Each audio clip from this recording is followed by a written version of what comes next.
At the moment, we're just waiting to live stream in the various participants who are going to be joining us and are at this very moment joining us. So as I mentioned, this is the first time this conference has been able to incorporate the participation of people through the internet, and we have Olelo to thank for that. So I think at this point, we would like to begin the conversation portion of the Davis-Levin First Amendment Conference. That's what this conference is all about. It is about having a conversation that is protected under the First Amendment, and that is what we are doing here today. And we are joined by Edward Snowden, and you'll see him very shortly, as well as by Ben Wizner, who is his ACLU counsel. The conversation is intended to incorporate you as participants through the means that we mentioned earlier, the notes of paper, and then also through that Twitter account, that hashtag, which I'll find for you in just a moment, DLFAC2015. Also, the conversation is going to be moderated very ably by Dean Aviam Soifer, who is the Dean of the University of Hawaii at Manoa Law School, the William S. Richardson School of Law. So I think at this point I will go ahead and invite, well, before we do that, I'm going to invite Mark Davis, who is obviously one of the founding members of Davis-Levin Livingston, and he's going to get up on stage and say a few words for us first. Thank you.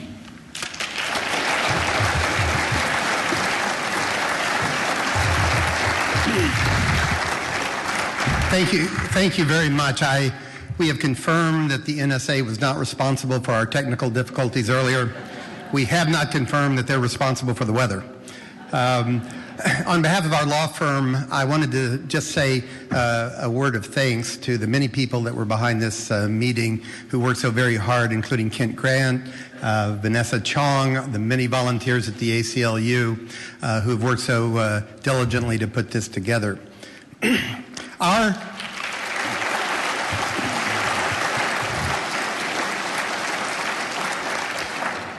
Our partnership with the ACLU started in 1997.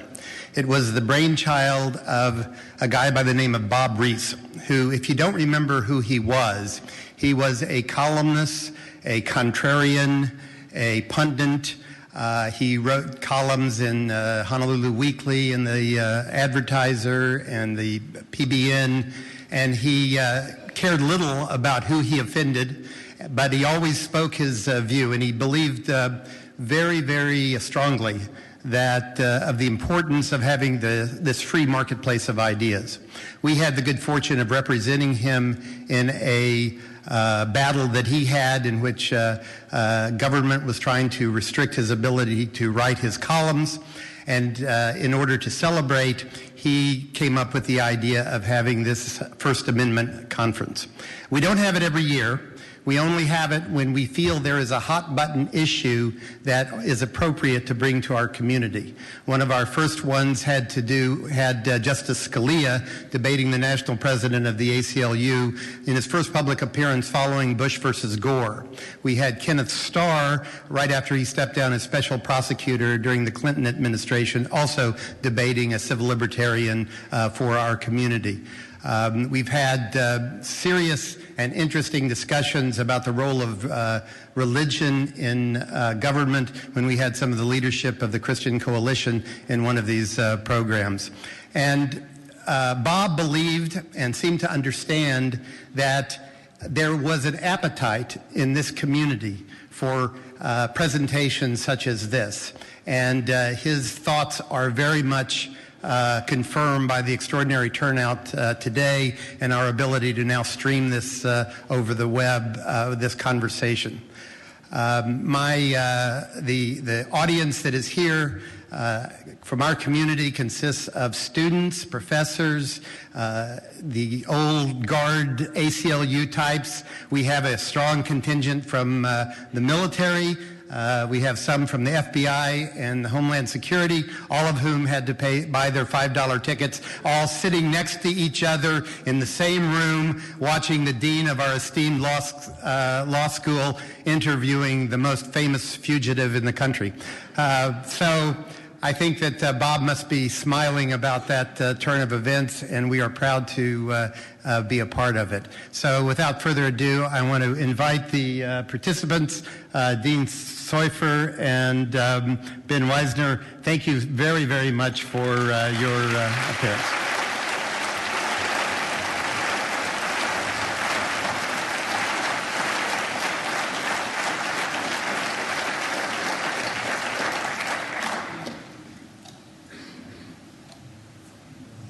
There he is. Aha.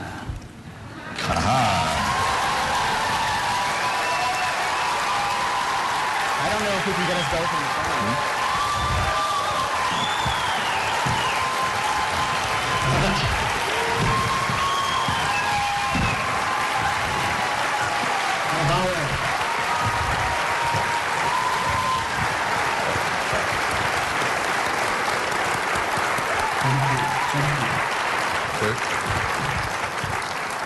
They're standing at 800 people standing.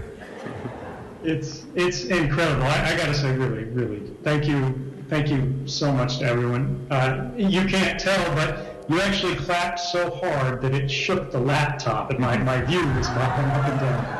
Well, aloha and welcome home to Hawaii. Aloha. Thank you so much. Mahalo. Ben Wizner is an old friend of mine. He's not very old, but he is an old friend, and it's nice of him to come even now that he's a matinee idol, having been in that wonderful film. So we're just going to have a conversation. First question that I have really for both of you is, has Congress reacted, and if so, in what way? You're very optimistic about the American people and public opinion. Have you seen some progress? You want to go first, Ed? Yeah, I think when we look at what's happened with Congress, there's really been kind of a sea change. The first and most important is awareness and accountability. When we sort of rewind the clock back to 2013, before anybody knew about this, the only members of Congress who really understood what was going on were a very few select members in the House and the Senate Intelligence Committees. Of these committees, only 4 of them got briefed on all of the details of covert action programs, like the really dark special source operations programs. So the whole idea of sort of checks and balances in our government, where we have legislators who write these laws carefully to restrict the powers that are available to the executive, and the courts make sure that the executive isn't sort of cheating and going too far. None of that was happening. We saw that broke down in a lot of ways. Actually, this is something that's come up a lot. In 2013, right before, there was a case, ACLU v. Clapper, actually, where they were challenging these mass surveillance regimes. And it got all the way to the Supreme Court, and the Supreme Court said, we can't rule on this. This is too secret, and because you can't really prove you've been spied on, because it's a secret program, and of course there's no evidence, there are only claims of surveillance, we can't look at it. Now, they say we do have a secret court, and they'll sort of regulate it and look at things like that, but when we look at that secret court, we see that over 33 years that it had been in existence, it had been asked by the government 33,900 times to spy on people. In those 33,900 times, over 33 years, they only said no 11 times. And now, as soon as that information came out, Congress changed their tune. They came after me personally, which is fine, because ultimately, if people want to call me names, that's okay, right? If you're afraid to be called a few bad names to serve your country, you really don't care that much about your country. But now, we have new cases all throughout the court system. We have congressmen pitching new sort of reform bills and authorizations that are still quite weak. I mean, I have to say, they're really tentative, they're really careful, because nobody in Congress wants to be seen as soft on terrorism. They don't want to be seen as weak. But what is sort of weak there is a sea change. It's a radical improvement. And as long as they know that we, sort of the public, are watching what they're doing, and as long as they see that we care about our freedom of expression, our freedom of association, our freedom from unwarranted suspicion and from unreasonable search and seizure, we can force Congress to do what we want. We can force them to represent us because ultimately, at the end of the day, we have a power that they don't, thanks to advances in technology that are sort of becoming more mainstream. And our technologists, are working on it, our academics are working on it, and people in the audience are working on it. Most people in the audience now today have heard of encryption. Prior to 2013, that wasn't a given. A lot of them have heard about anonymous routing technologies like the Tor network or virtual private networks. They know that there are encryption apps for your phone, like Red Phone for the Android, Secure or Text Secure, which is, I believe, for both that and Apple phones, or Signal for the Apple phones, all of which are free.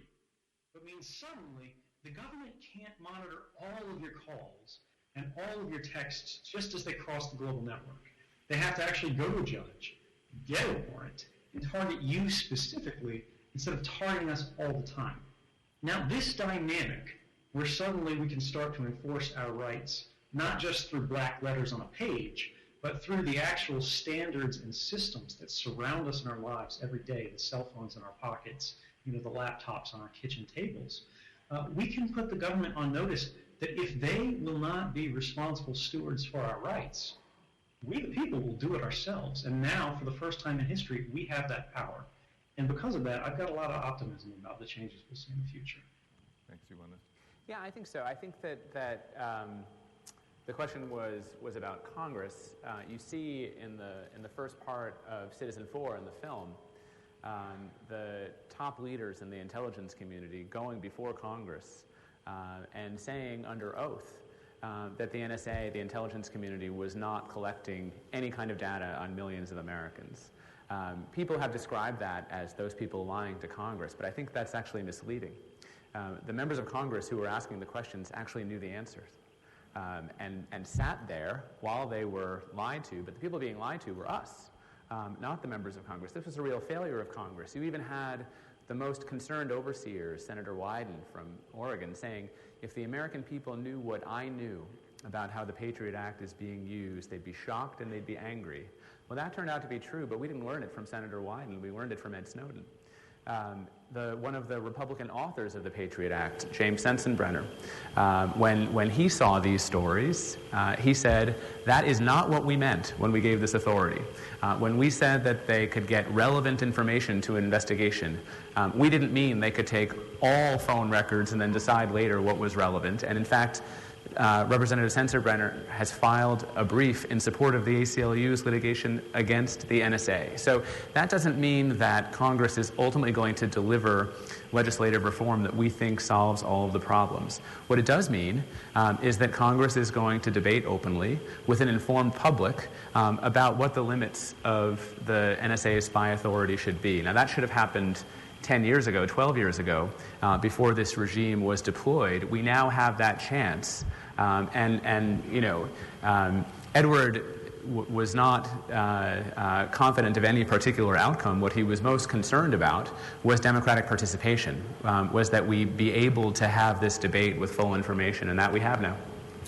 I think the film very powerfully shows how much data is being collected. I want to thank the techies who made it possible for us to get there finally to the end of the film, and all of you for being so patient. I'm reminded a variation on the theme of a professor I once had. You could sum it up by saying, anything you can do, we can do meta. But of the documents that you collected and gave to the media, what proportion do you think represented illegal activity? Is it a lot, some, a few? I'm sorry, I didn't get the last. The question is, of the documents that you gave to the media, what proportion represent illegal activity by NSA or by others? I think the question of unlawful activity is best sort of answered by the government and by the people. Now, we don't need to know, every single program that's out there. We don't need to know the name of every target, every individual who's under surveillance, or every capability we have. But we do have to understand the broad powers and sort of prerogatives that the government is claiming, because this is what they're using in our name, and this is also what they're using against us. And this is really significant because when we talk about these powers and the illegal programs, the unconstitutional programs, like what Judge Leon ruled in the U.S. federal court in Clayton v. Obama, I believe it was last year, was that, yes, there are a number of programs that are truly unlawful, where they simply don't have a reliable statutory basis, and the White House's sort of review groups that looked at this confirmed this. The Privacy and Civil Liberties Oversight Board reviewing the Section 215 sort of bulk phone monitoring program, the one that when you pick up the phone right now and call somebody, it keeps a record of that call, of your private calls to all of your friends and associates and loved ones. Regardless of what you're doing, regardless of whether you're suspected of any crime, it doesn't record what you say on the phone. But we don't really need that because, as you said, metadata, metadata, metadata. And that was the government's defense here. They said that, guys, cool down, relax. It's just metadata. It's just metadata. We're not hearing the words you say on the phone. We're just collecting basically the associational records. Who you called, when you called, what time it happened, how long it was for, these kind of things. But this is analogous to the information that a private eye collects when they follow somebody. If I'm a private eye and I'm following someone around, surveilling them, I don't sit close enough to them in the cafe, typically to hear every word they say. But I absolutely know who they meet with. I know where they met. I know how long they met for. I know where they were headed afterwards. That's all metadata. And what's critical about this is the fact that when we look at the admissions of people who worked for the NSA in very senior positions themselves, the general counsel, sort of the top lawyer for the National Security Agency, Stuart Baker, said that metadata is a proxy for content. It tells the story of all of our lives. When you have enough metadata, and you sort of weave it together into this rich tapestry with everybody else's, you know what the content was, even if you didn't record it. And Michael Hayden, the former director of the NSA and CIA, I worked under him once, he said that we kill people based on metadata. And so the idea how this fits together is that, for example, if I'm an analyst sitting at the desk and I'm looking at somebody's call change, their sort of call data records, and I'm trying to figure out what's going on with them. And I see they've got, a call record to a certain person that's been going back years and years and years and years. I know that person is probably family. Then I see, this person is calling female hair salons and things like that. I know they're likely female. Now I see suddenly they start getting a new call. This is somebody new they've met, some new association on the cell phone, calling them, talking real late at night, 2 hours, 3 hours. And then eventually, when I'm looking at the cell phone location records, which are also being collected, I see that these two cell phones are now spending a lot of time together at night. You realize it's very likely a romantic partner. But then you see that phone association stops. That phone call, that cell phone that used to be, spending the night with that unknown female is now no longer there. But that phone call suddenly gets called by a health clinic. And then that person calls that family member late at night for a very long time. And then it goes dark for a while. And then that person calls an abortion clinic. Even though you haven't got a single bit of content in any of that, you don't have to be a scientist to figure out the story of what's going on there. Now, this person was not suspected of any crime, yet that information, that intensely private information, was collected automatically, programmatically, without any involvement at all. And so the National Security Agency, Congress, the President, and in certain cases, they go, look, we're not trying to watch everybody. And this is true, they're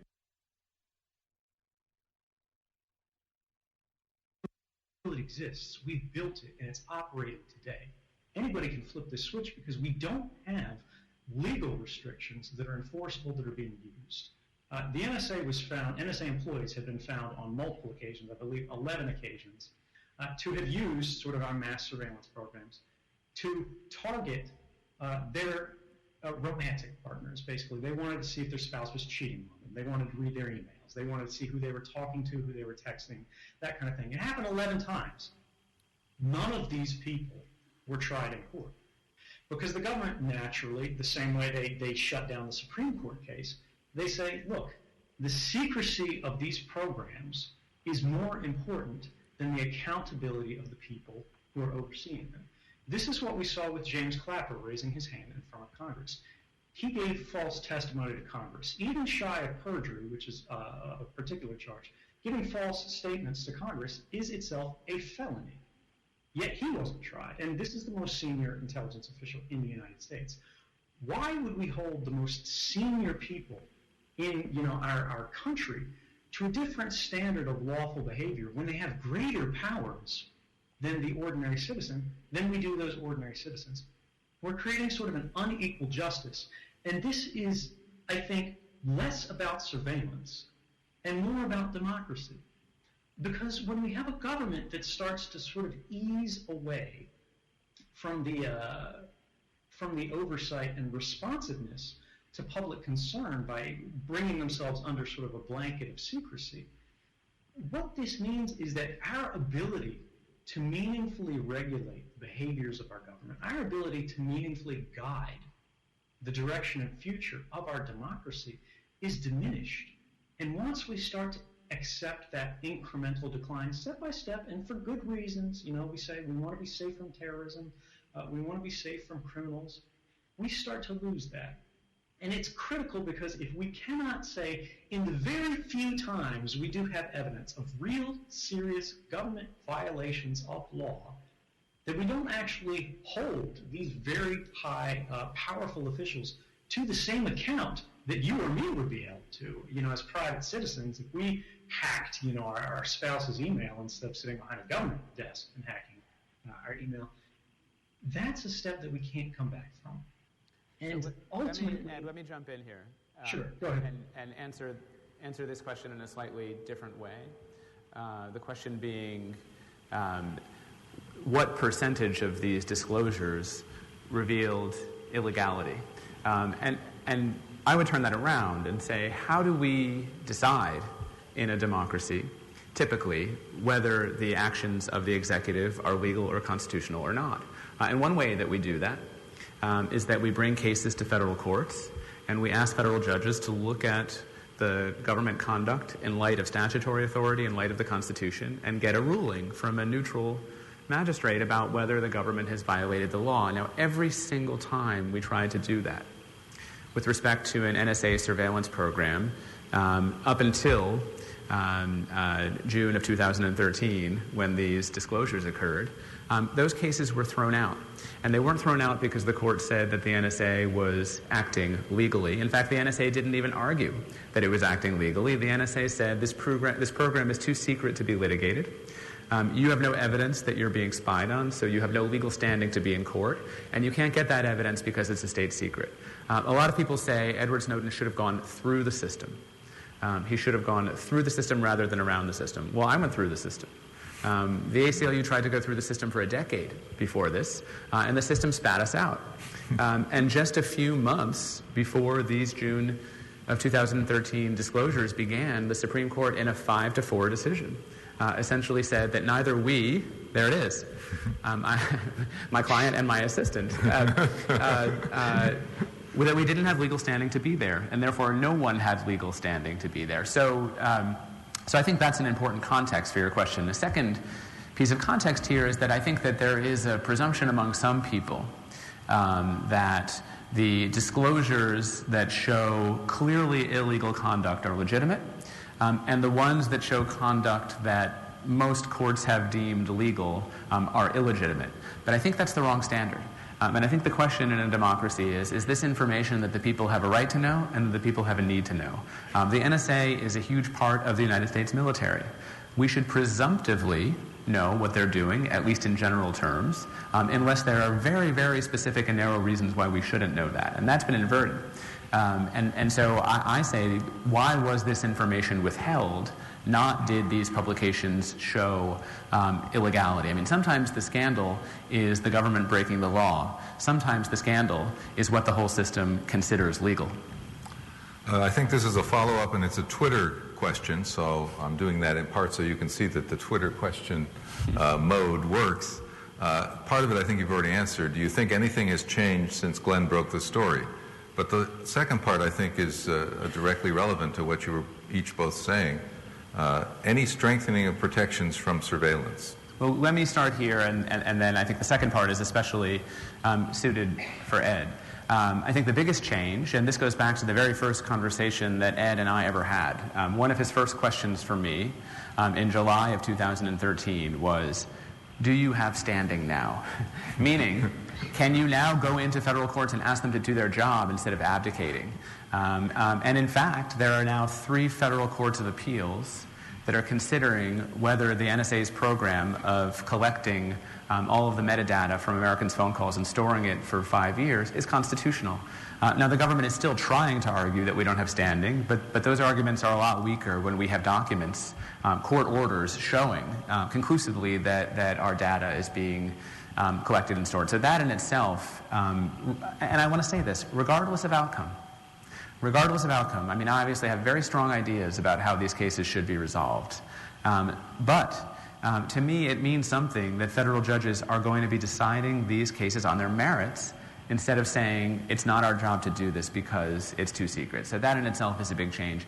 And I'm going to turn it to Ed because there's been another set of changes that have less to do with democratic reforms, but more to do with how the technology community has kind of woken up to a new threat model and responded to it. Right. I would, just to tag on to that, I would say the top line largest change in the legal context is similar to what Ben said. We've moved sort of the challenges against these programs from secret courts, unaccountable courts, these rubber stamp FISA courts, to open courts. You know, and that by itself is worth it right there. But when we look at the technical side, there are significant changes. Protections are being raised around the world. But actually, back on the court issue, it's also not restricted to the United States. This is a global phenomenon that's now happening. The United Kingdom, they have their own sort of secret court, like our FISA court, that's existed for 15 years and never once in 15 years ruled against the intelligence agencies. Only about a week ago, they ruled for the very first time in 15 years that their NSA in the UK had been breaking the law for 7 years. That's a significant change. This stuff never would have happened before. Now, on the technical side, we see significant changes where corporate America has really changed their tune.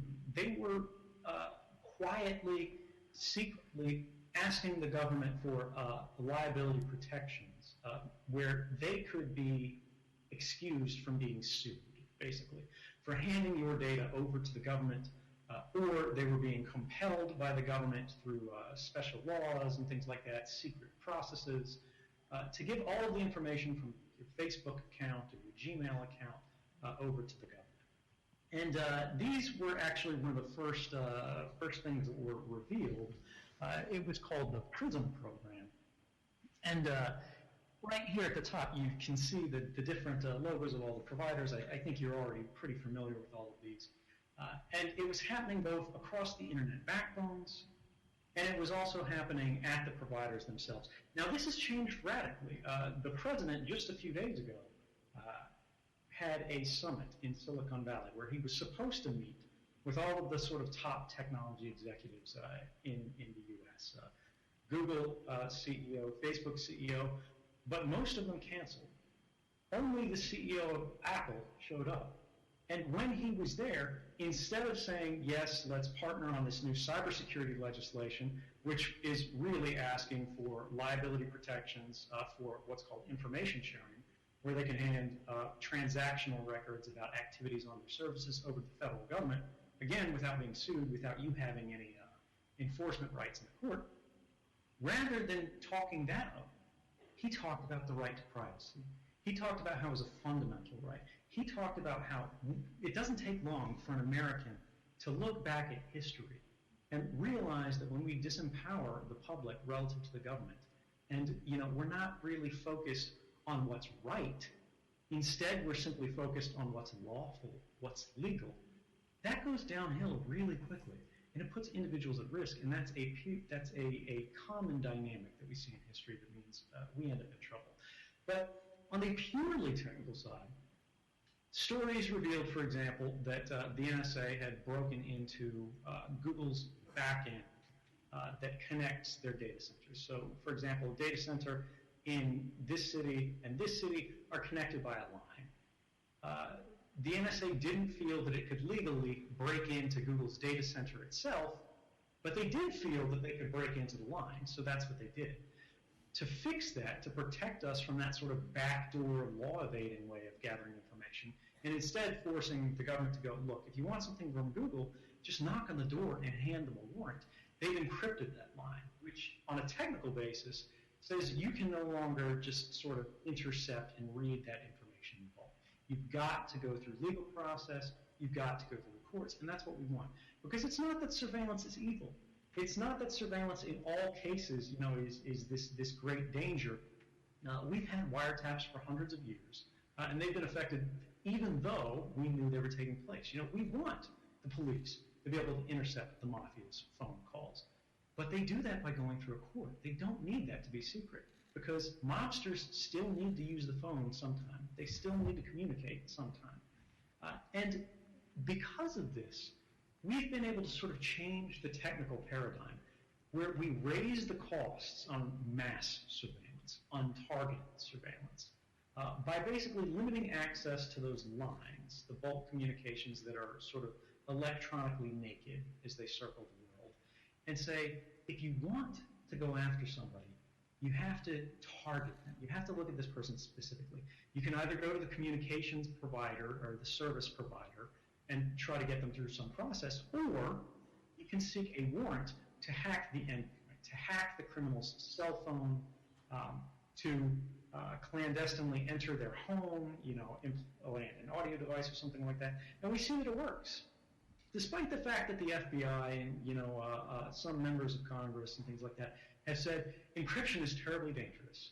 It means we're not going to be able to investigate effectively anymore. If criminals combine anonymization technology and encryption technology together, we won't be able to catch them. But we know this is not true because just a few days ago there was a landmark case that closed, it finished up in the United States about something called the Silk Road, which is an online encrypted drug market, or was, where people would use anonymization technologies, encryption technologies to purchase drugs through the internet or other things like that. And the mastermind, the alleged mastermind, who was convicted on all counts, was convicted because despite the fact that this individual was using incredibly sophisticated encryption that based on the NSA's own documents we know they could not break, and they were using anonymization technology, the prosecutors were reading this individual's encrypted diary out in the courtroom. And that's because regardless of the fact that data can be encrypted, if data is always encrypted, the criminal themselves cannot read it. The difference between an encrypted page and a decrypted page, obviously, is readability. Same thing with a photo or anything else. If the criminal wants to be able to access this data, they have to unlock it. They have to decrypt it. And if this is part of a criminal enterprise, if this is part of a criminal act, we can monitor this person, we can follow them, and we can seize this device when it's in operation, or we can subvert it electronically to steal the keys, which allow us to access it at our leisure. And this is happening all the time. So Ed, can I to summarize? Yeah. Well, I was going to summarize, and you can tell me if I'm summarizing correctly, that technology companies and technologists have woken up to all the ways in which the NSA and its other counterparts have broken into their systems. They have taken steps to increase encryption, to increase protection. That's made it much more difficult for these spy agencies to collect all of our information and store it forever. But for legitimate investigations, they still have the capability to be able to do it. So it's not as if we've tied their hands behind their backs with encryption. If they really need something, they'll be able to get it. But we have made it much, much more difficult for them to create these vast surveillance time machines that essentially just suck up all of our communications and store them forever. How's that? Yeah, that's perfect. I mean, the fundamental argument that we see happening in the policy circles today are they're trying to put privacy and sort of our associational rights on one side and then security on the other side. But it's not really the same, particularly in the context of cybersecurity. Security and protection of rights go together. Surveillance and security are what are the opposing forces. And this is what we're seeing people realize increasingly around the world. If we want to protect our services, if we want to be able to protect our products, if we want to be able to sell an iPhone overseas, or if we want somebody to use a Gmail account or any sort of American product, they have to be able to trust it. They have to be able to know it's secure. And they have to be able to know that it's not sort of this all-you-can-eat buffet for governments around the world to tear through it whenever they want.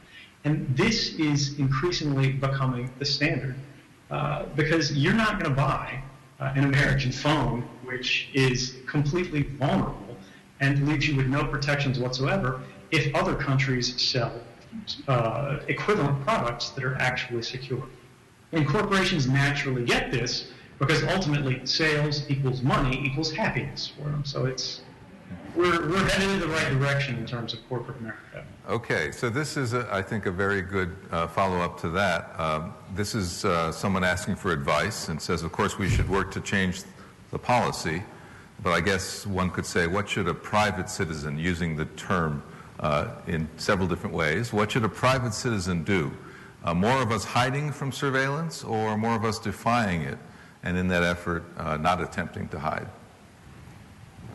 This is an interesting philosophical one, but first off, I want to take the political angle. Ben, why don't you cover the activist sort of approach? How do we change the policies that are sort of so corrosive that we're dealing with right now?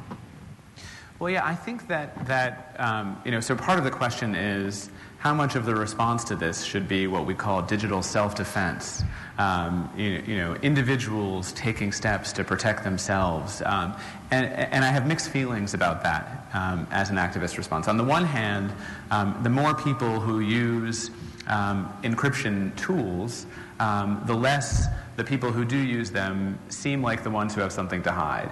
If 15,000 people in America are using a privacy protective technology, they're a very easy target for law enforcement and spy agencies who will assume that they're up to no good. But if millions of people do it, there is more herd protection for it, and it raises the overall cost of the kind of mass surveillance that we don't like. But having said that, I don't think that we should be putting the burden on individuals here. I think when Google flips a switch and goes to encryption by default, that offers protection for millions of people, and they can do that really with very, very little effort. And so that's where I think the activist energy, much of it has to be directed at government, but it should be directed at the companies to whom we entrust our data, to the Googles, to the Facebooks, to all of these companies that essentially give us services in exchange for letting them spy on us.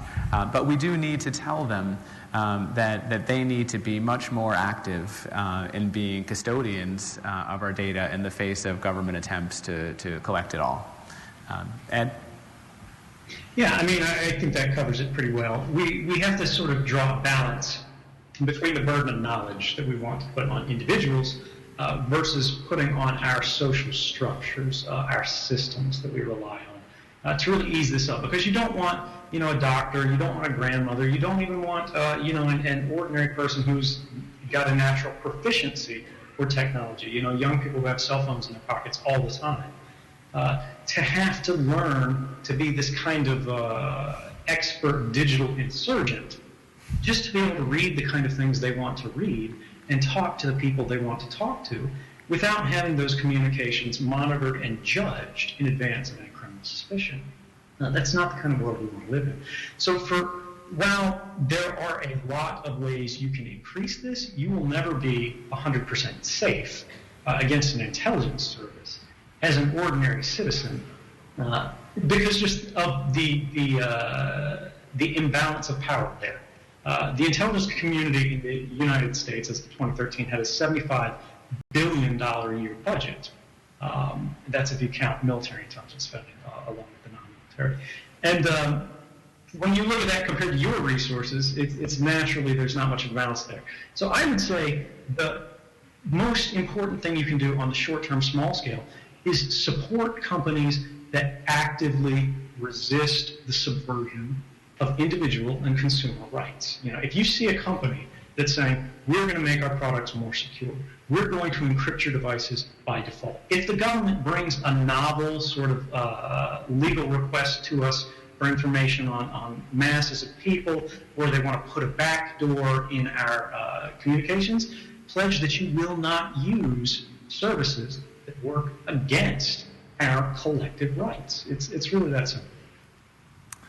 This person wants to know, and the film makes clear your opposition to broad worldwide surveillance, but this person wants to know what proportion of the documents you release to the media are of that sort, what proportion of them are discriminating, are targeted?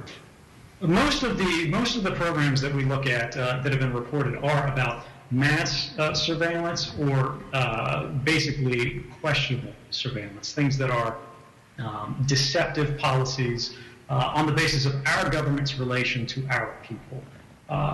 There are no stories, I think, that have been published that the government hasn't seen in advance and agreed that there was no harm to, there was no, immediate harm, life and limb. An agent was going to get hurt, soldiers would be put at risk or anything like that on the basis of publication. And this is what I think that question is really getting at. A lot of people are uncomfortable with this to some extent, and this is reasonable. The government says these are classified programs, these are secret programs, so we have a natural proclivity for believing them. We trust the government, and I've trusted the government for a very long time. In 2004, when the Iraq War was going on, I signed up to be a part of it because I believed that the government's claims about the basis of the war were true.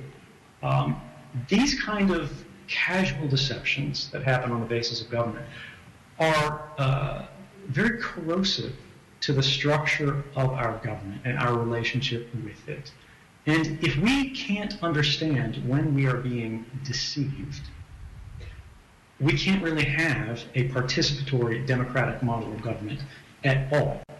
So when we think about proportion of documents and how things are done, I think it's more important to focus on the model of publication, which is that the documents were reviewed for revealing some form of wrongdoing. That doesn't necessarily mean illegality. Whistleblowing in the government is defined not as revealing unlawful programs. They're wasteful, fraudulent, or abusive programs, and I don't think there has been any pushback on those. And when we look at the publication process, those documents then went to institutions of journalism. They were given to American newsrooms, and they went to the government and they said, "We're going to publish these documents. Is there anything in them that, despite our best intentions, we may have overlooked some detail that would be very dangerous to national security, that we could hold back and still publish the story while protecting national security interests and individual security interess?" And that process has been followed uniformly, and I don't think it's been departed from. Beyond that, when we look at the claims of, did these disclosures cause harm? Did they damage national security? Is there some real risk we need to worry about? And, we can look at the NSA director's words themselves. The new NSA director who replaced Alexander, Mike Rogers, just last year in front of Congress said that despite all of these disclosures, despite the fact that they were classified, the sky is not falling. We're not in extraordinary danger. We haven't lost sight of all the terrorists in the world. Our service members are not being picked off on battlefields around the world as a result of this. And this happened in 2013. We're now in 2015. If the government had some evidence that this were the case, I can assure you they'd put it on the front page of the New York Times by now. Beyond that, we have academic reports, independent reports, that show some of the claims that congressmen had made to newsrooms to try to sway opinion were in fact not true. One of the primary ones was that terrorists had changed their communications as a result of these disclosures. And when we looked at independent reporting, as opposed to the original CIA-funded report through a venture capital group called Incutel, they found that terrorists had in fact not changed their methods of communication as a result of the disclosures. But beyond that, I'll say this. Osama bin Laden is, the terrorist's terrorist. He's Al-Qaeda. And all of these other terrorist groups learn from a common body of knowledge. They weren't surprised by this. The idea that the NSA was monitoring the internet, was monitoring cell phones, was not new to them. Osama bin Laden stopped using a cell phone in 1998, not 2013. Moreover, there have been a number of interviews for decades now looking at terrorists, and they say, we don't use cell phones anymore. Why don't we use cell phones anymore? I don't go to this internet cafe anymore. Why don't I go to this internet cafe anymore? And the answer that they give is because all of my terrorist friends that had cell phones are dead now. This is not rocket science. You don't need the New York Times to tell a guy in the desert that all of his friends that have cell phones got hit by hellfire missiles. So there are reasonable concerns, and it's natural to question these things. But ultimately, if we're going to have a discussion, we have to ground it on the basis of facts. And when you look at the record, it's now 2015, and there has never been any individual case of harm that has been shown as the basis of these disclosures. There's another side to this question that may or may not have been implied by the question that you read, and that is the question, who decides what the public should know? And the argument that you hear from government and intelligence and military circles has a lot of logic on its face. And their argument is this. Obviously, there have to be some secrets, even in a democracy, which everyone in this room, I think, probably agrees with. The people who should decide what's secret are the people who have been elected by the public to make those decisions, and the people who have been appointed by those elected officials to make those decisions. That does have a surface logic, but let's do a little thought experiment. Let's consider what we would have known and not known in the last 15 years if we had only known what the government, elected officials and appointed officials wanted us to know. We wouldn't have known that the case for war in Iraq was fraudulent and contrived. We wouldn't have known that prisoners were tortured in Abu Ghraib. We wouldn't have known that the CIA had set up a network of secret prisons and dungeons around the world and subjected prisoners to barbaric interrogation techniques. We wouldn't have known that the NSA under the Bush administration decided to disregard law altogether and just conduct a warrantless wiretapping program. Again, the list goes on and on.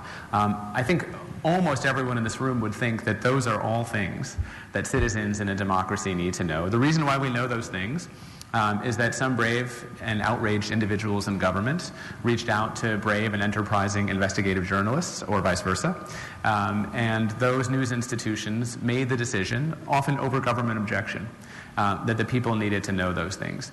So we have always, for the whole history of our republic, needed to have some process other than just being spoon-fed what government officials think that we should know.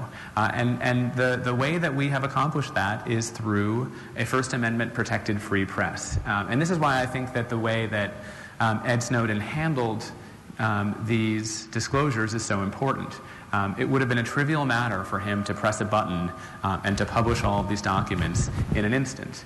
And instead, and you saw him discussing this in the film, he said, I'm 29 years old, I've spent my life in the intelligence community, I have certain individual biases, and that's not the best way for these decisions to be made. I want to turn them over to professional news organizations who have a history of being able to make these judgments. We may not agree with all of them, but that is the way that throughout our history we've sort of balanced these competing needs of the public's right to know and the nation's need to defend itself. These are hard questions sometimes, and let me just go back to one of those examples, which is the torture at Abu Ghraib. People like to have two categories, disclosures that are in the public interest and disclosures that harm national security. It's hard to argue that the publication of U.S. soldiers torturing Iraqi prisoners didn't lead to real harm. And in fact, I think that a lot of soldiers in Iraq were killed because of those photos. We certainly created a lot more terrorists by broadcasting those images around the world. And it's equally hard to argue that those images should not have been published. That even though their publication did cause harm to America's image and its security, it was absolutely necessary for citizens to know in a democracy that our government was doing those things in our name. So again, these questions aren't always easy, and we rely on our free press in consultation with the government to make these hard judgments. Actually, I want to latch onto that because what Ben said is, it is really important, and that's the argument that yes, if there is some harm, sometimes we accept that risk. This is why we have the press, is to sort of arbitrate the questions of public interest. That's their role in a society that has a free press.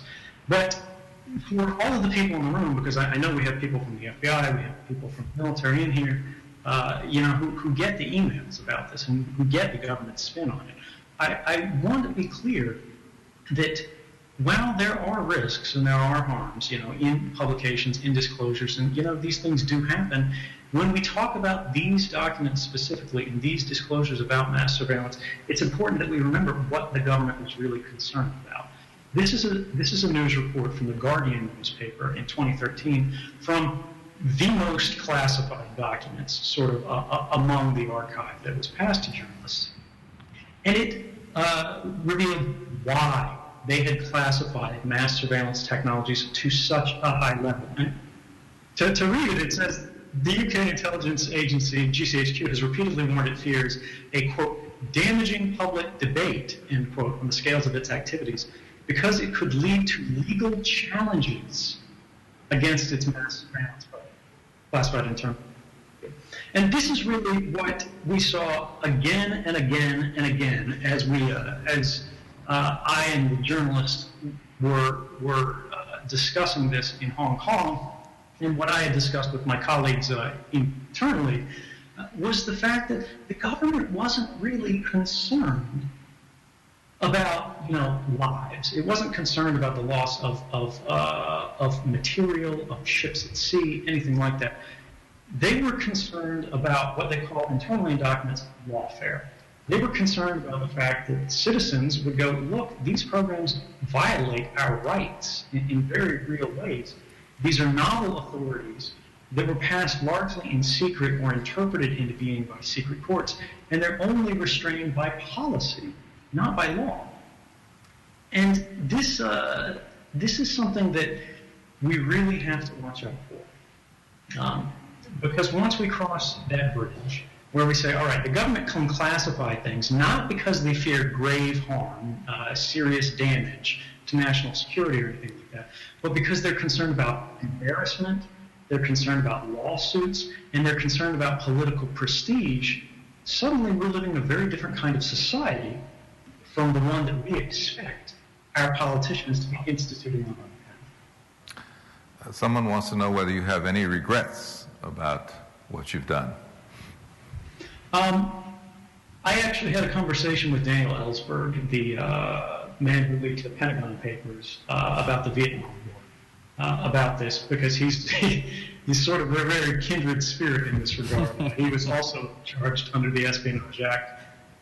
They were going to throw him away, put him in prison for life, until eventually it came out that Richard Nixon had offered the judge in his case the directorship of the FBI if he would wrap the case up quickly. And eventually the case was dismissed for misconduct of that and other things such as rape. Psychologists love this. So he understands what this is like. And he told me that after thinking about this, since the 70s, he had one regret. And it's one that I'm very sympathetic to, which is that he should have come forward sooner. He's convinced that by revealing the fact that we had lied our way into the war, the basis of the representations the government was making to the public were not true, and the highest officials in government knew they were not true, but made them regardless, for the purpose of continuing a war that we knew we could not win at the time, and was only being continued to save political reputations rather than advance the national interest, American soldiers were dying. People in Vietnam were dying. Innocent people around the world were suffering for this. Similarly to mass surveillance, the longer that I waited to come forward, the longer I had to wait to be certain that I had a civic obligation to do this, as opposed to just I thought it was more the right thing to do. The more these programs became entrenched, the more difficult they became to be contested by the public. And I do think if I had come forward a little bit sooner, we would be in a better position for rolling these back. And I do regret that I took so long to stand up. We had Daniel Ellsberg and his wife in the last of these Davis-Levin First Amendment conferences. So we share your affection for them. This is actually, I guess, a linked two questions. So one is mostly to Ben. What's the hardest part about defending Edward Snowden? And then to you, Ed, what are your thoughts about coming back and standing trial? This is on a piece of legal notepaper, and the follow-up is, I am sure you would have the best team of attorneys in the world volunteer to defend you. He already does. I think Ben can take these both down probably in one crack. I think so. So as usual, I want to give two different answers to this question.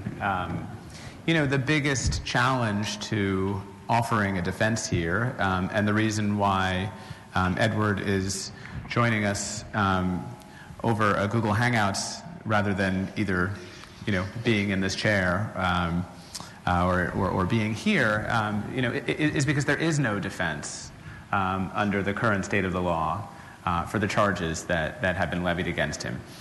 He faces multiple counts under a law called the Espionage Act of 1917, which was passed during World War I. Actually, the ACLU was formed in part in response to the Espionage Act and the way it was being used then. But this law, is mainly aimed at spies, that is, people who sell the nation's secrets to foreign enemies. The first time that it was ever used for someone who gave information to the public, to the press, rather than to a foreign adversary was Daniel Ellsberg's case in 1971, and Ed told you how that one ended. But since then, the courts have essentially made clear that the government has very little burden of proof in these cases. The government doesn't have to show that the disclosure of the information caused actual harm. It doesn't have to show that the information was properly classified. The defendant isn't able to use as a defense that some of the information disclosed led to legal rulings that the government's conduct was illegal or unconstitutional, that it led to the highest journalism awards.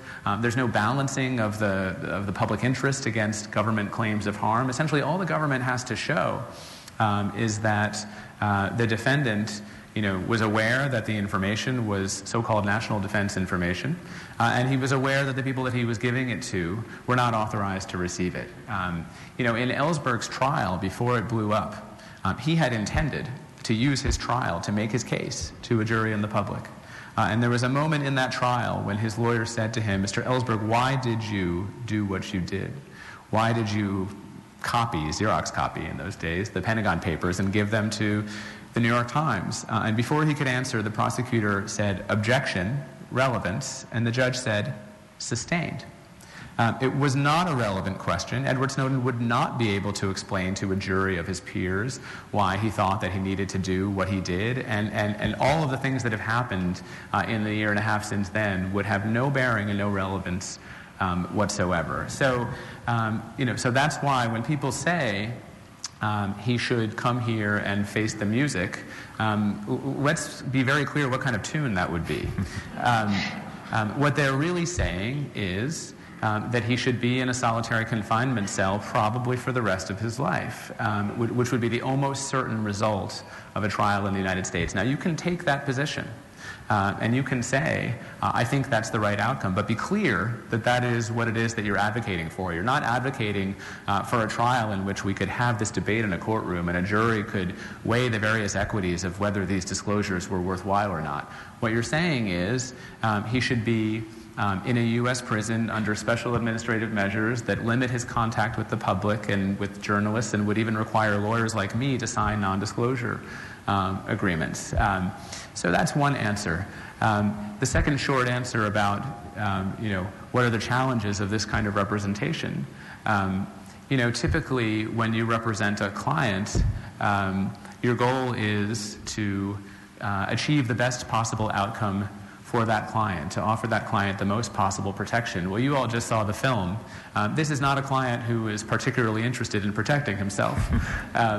This is someone who was willing to take enormous personal risks in order to bring the public into this discussion. And from the very first time we communicated, he made clear that if there was any, essentially, there was nothing that we could do that would make his legal situation any worse.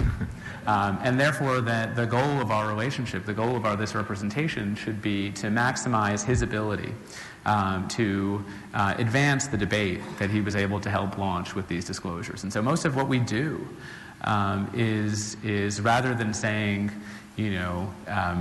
how are we going to make your life materially better? It is, what country should we be making a push in right now? Where can we affect a debate that's taking place? Where are these issues most in play? How can we use this limited amount of time that he has and that we have to make the maximum impact? Ed, you want to add anything to that? I think he's pretty eloquent. Probably covered that much more professionally than I could with my amateur armchair analysis. But the basic challenge there is, as Ben said, there's no fair trial on offer right now. My legal team has worked exhaustively to speak with the government and seek fair trial, an open trial, where we can really get an answer about the lawfulness and propriety of these programs and do things in a just and fair way. And I would be very happy to share a docket with James Clapper, but I'm not sure they're prepared for it. This is another Twitter question, so you can check whether I'm reading it accurately, because we're going to have it on the screen in a moment. What should government transparency look like? And I'd like to add to that, would there be a classification system? What would that classification system be? When we think about transparency, we've got to think about the basic principles, right? A lot of people go, well, if you care about transparency and whatnot, why do you seek privacy? The government wants privacy too. That's what their secrecy is. But they're really looking at sort of the two parties as equivalent. And as we sort of discussed earlier, philosophically, there's always an imbalance of power between the individual and even the body of citizenry and the government above them. Privacy is for the powerless, right? Transparency is for the privileged. That's really the difference there, is they have to be accountable to us. We have to understand their behaviors to be able to control them because they're so tremendously empowered and ultimately dangerous relative to us. Now, we hope they'll do the right thing, and more often than not they do, but we have to have some way of balancing that out. So when we think about how do we implement this, it's more of a question of what do we know doesn't work. And again, the secret courts with 34,000 requests over 33 years, where they only say no 11 times, and we didn't know about this, we didn't know how it was being applied, we didn't know what the decisions were, that wasn't working. Things are starting to get a little bit better. The ultimate answer to this is we cannot allow secret laws or secret interpretations of laws in this country. We have constitutional rights that are not granted by the government.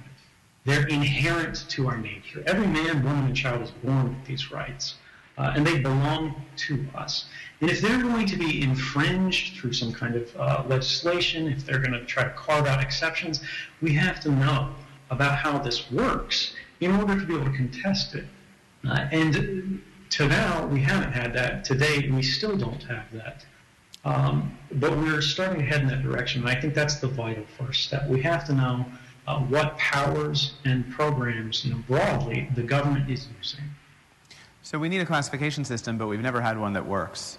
And the estimates for how much classified information is improperly classified, I mean, the most conservative ones, and I doubt there's anybody in this room, even those of you who have security clearances, who would say that half of the information that's classified is properly classified. The better estimate is that maybe 5% of the information that's classified is properly classified. It gets classified at an alarming rate. Thousands and thousands and thousands and thousands of pages every day.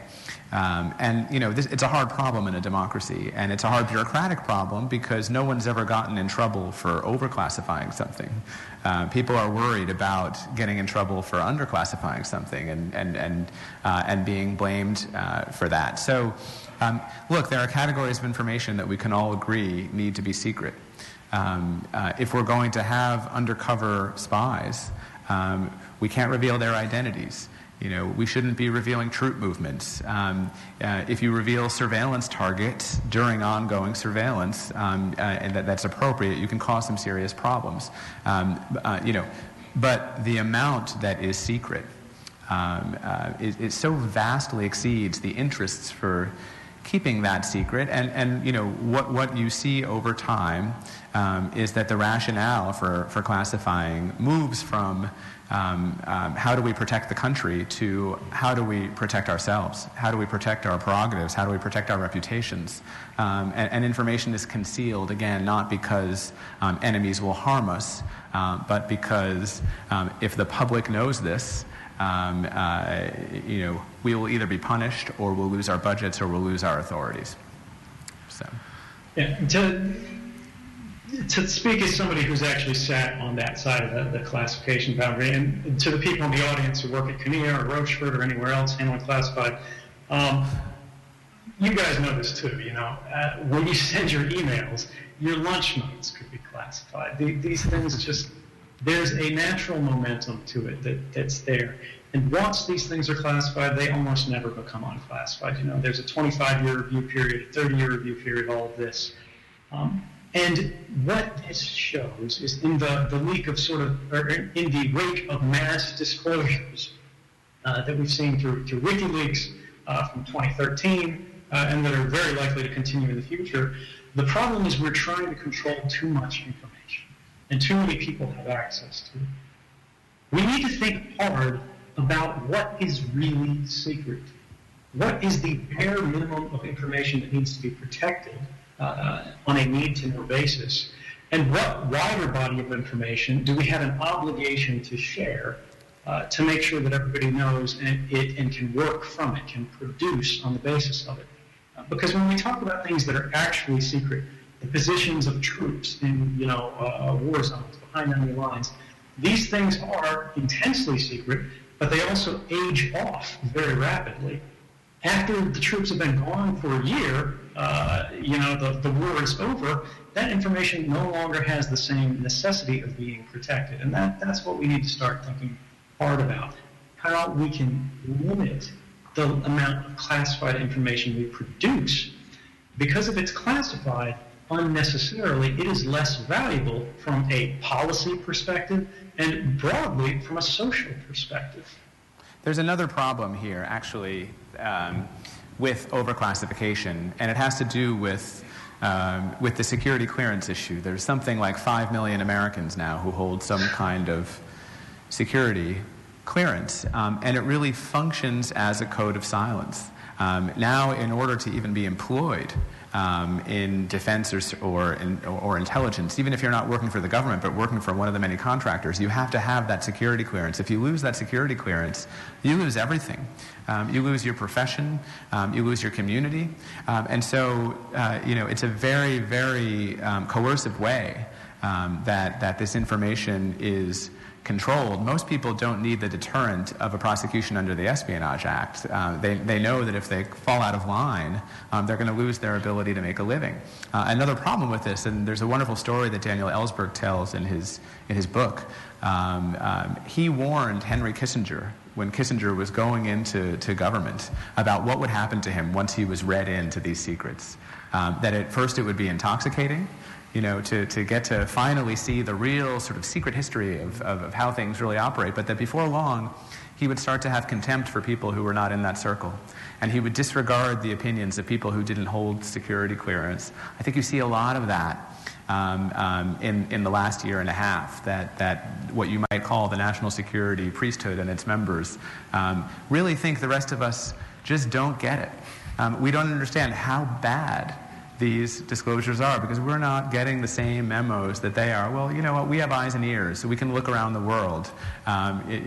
We're not, totally ignorant just because we don't get to see a few pieces of paper that have. Right.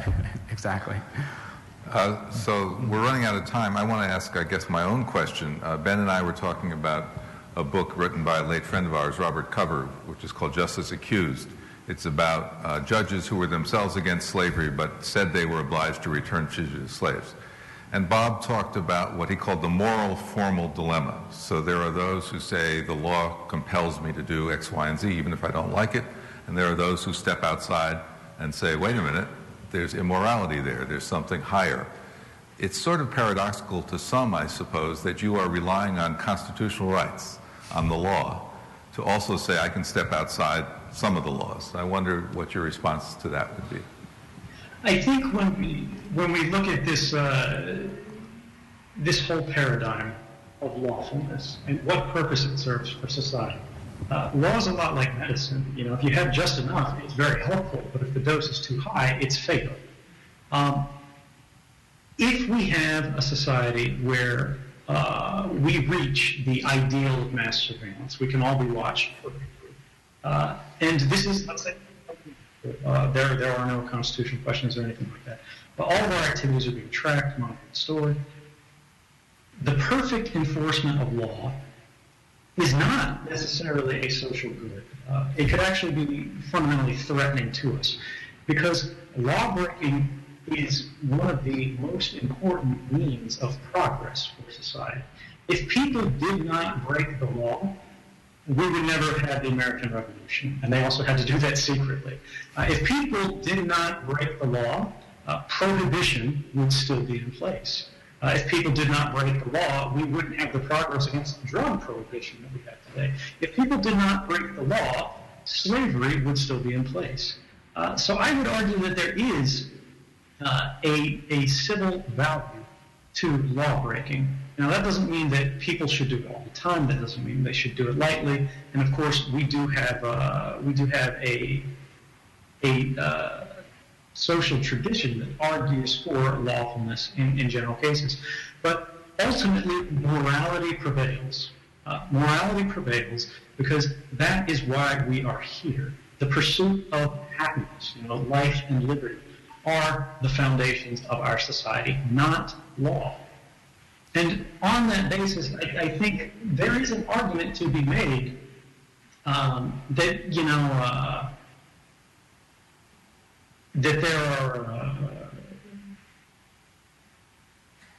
there are real questions to be asked about how do you hold whistleblowers to account? How do you punish them accordingly?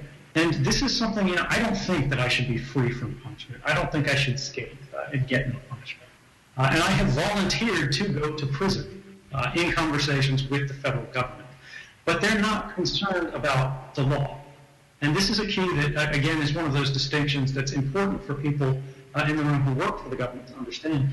The difference in representations that governments make privately and publicly. Publicly, they say, we're not spying on everyone. Privately, they are. Publicly, they say, we care about the law. We are a nation of laws. The rule of law is our highest principle. Privately, they're more concerned about outcomes. They're more concerned about effects. They're more concerned about powers.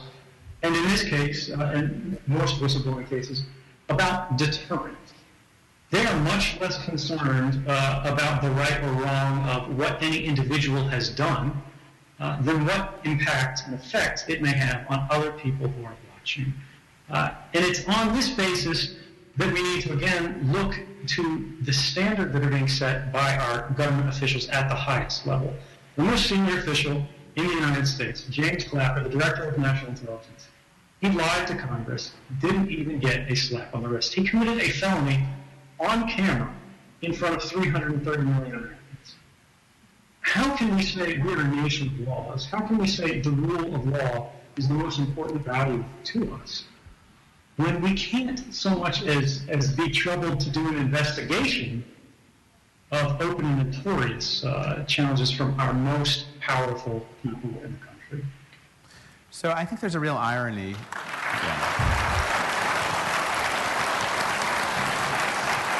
Thank you.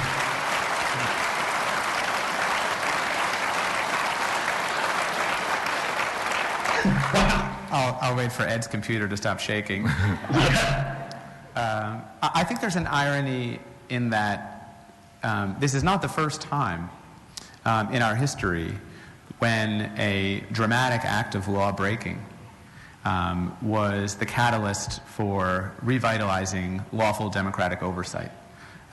It's very interesting to see what's happened since 2013. Before 2013, we saw Congress standing silent while national security officials lied openly about these programs. There was no real debate about reining in intelligence programs. And now we have bipartisan bills in Congress to increase oversight, to add some kind of adversarial process to the secret courts. Before 2013, as we discussed, the challenges to the constitutionality of these programs were tossed out by courts, not on the merits, but on secrecy grounds. And now we've actually seen all three branches of government engaged in a really interesting and historic debate about whether we've drawn the line in the right places. And I say it's not the first time. We had a great debate about intelligence oversight in the 1970s. Not everybody remembers how that began. It began with a bunch of activists breaking into an FBI office in Pennsylvania, stealing all of the files, putting them in a suitcase, driving away, and then mailing them to the Washington Post, which started a chain of events that led to the exposure of COINTELPRO. It led to the Church Committee hearings.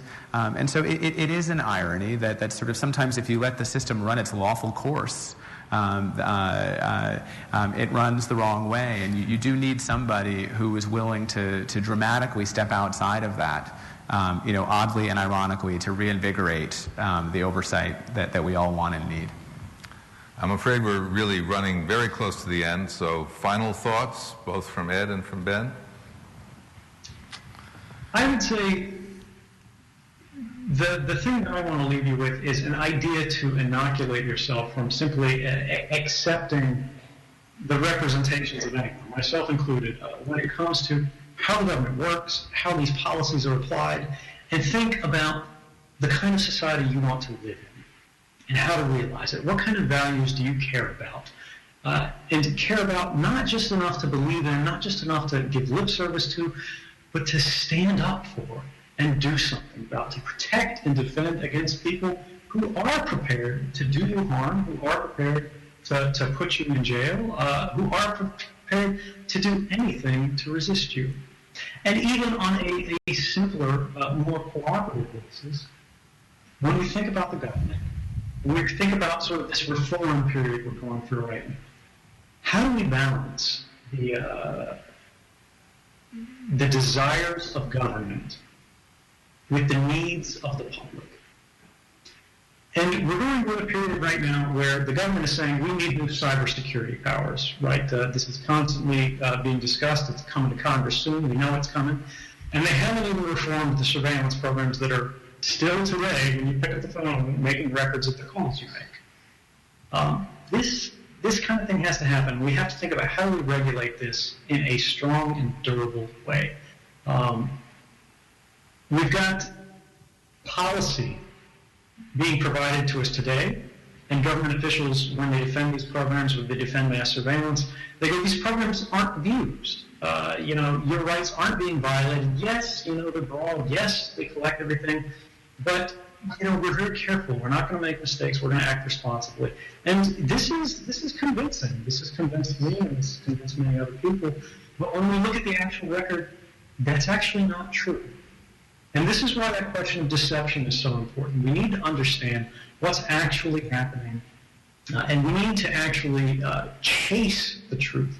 We need to seize the truth. We need to pull it out of the darkness and bring it to the light, because what we get from that are stories that say, despite the claims of government, they broke the law.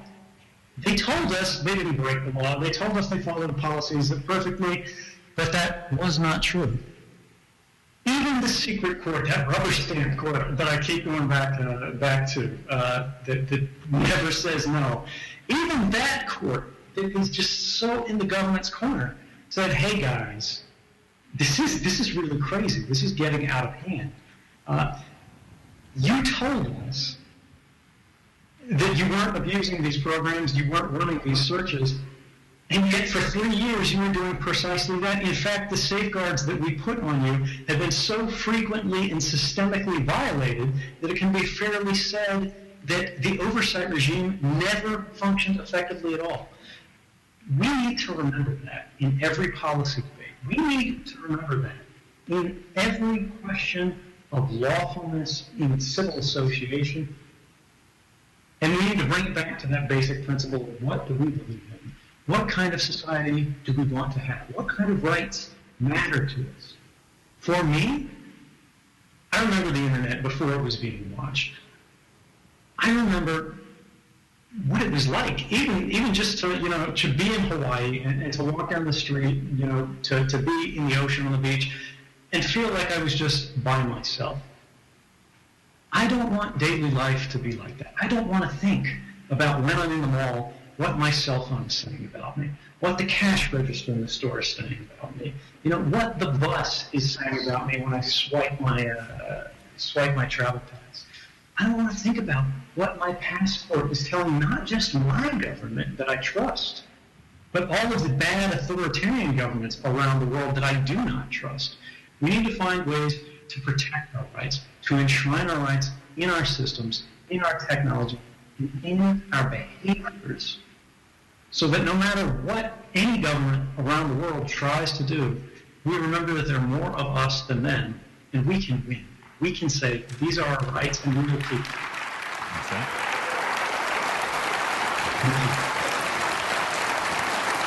Shouldn't that be the last word? Huh?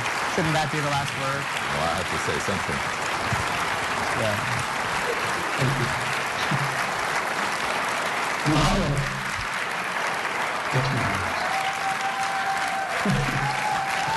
I like that. Yeah.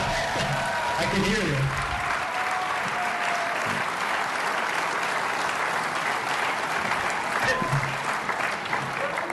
Well, Ben correctly says you should have the last word. That was very eloquently said. I do want to thank you, Ed and Ben, for being here, all of you for coming out on Saturday morning and Valentine's Day to boot, those who've been watching this, and of course the sponsors and all those who work to make this possible. I once noticed in a boring meeting that if you take rule of law and rearrange the letters, you have awful lore. I guess the challenge is to tell where it's awful lore and where the rule of law is so important. Thank you all.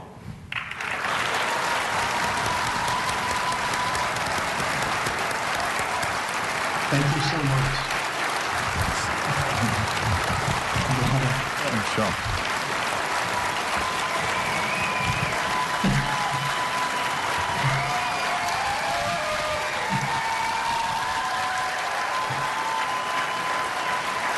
Making dizzy? Thank you.